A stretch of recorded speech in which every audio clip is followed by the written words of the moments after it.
எது நல்ல படம்னு நான் சொல்லுவேன்னா, ஒரு பெரிய பட்ஜெட்ல எடுக்கிற படமோ, பெரிய ஹீரோ படமோ, பெரிய பாக்ஸ் ஆஃபீஸ் பண்ற படமோ கிடையாது. இந்த படம் பார்க்கணும்னு சரவணன் வந்து ஒரு 6 மாசம் என்ன தொடர்ச்சியா கேட்டே இருந்தாரு. பயங்கர பாச மழையா இருக்கும், இதுல இருந்து எஸ்கேப் ஆகணும்னு நான் தள்ளி போட்டே இருந்தேன். ஃப்ரெண்ட்ஸ் எல்லாரும் பார்க்கலான்னு முடிவு பண்ணி அந்த படம் போட்டோடனே ஒரு ஃபர்ஸ்ட் ஒரு 10-15 மினிட்ஸ் வந்து நார்மலா போயிட்டு இருந்தது. சசிகுமார் லுக்ஸ் வந்து ஸ்டன்னிங்கா இருந்தது.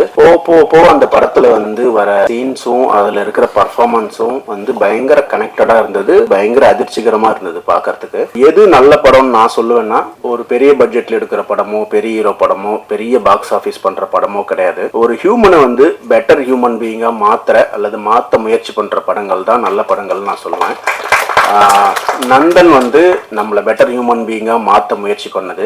சரவணன் வந்து பத்திரிகை தொழிலிருந்து வந்திருக்காருன்றதுக்காகவோ, சசிகுமார் சார் வந்து பொருட்காட்சியில் வச்சு பாதுகாக்கிற அளவுக்கு நல்லவர்ன்றதுனாலயோ இல்ல. இந்த படம் நல்ல படம், அதனால கண்டிப்பா எல்லாரும் சப்போர்ட் பண்ணுங்க. நன்றி.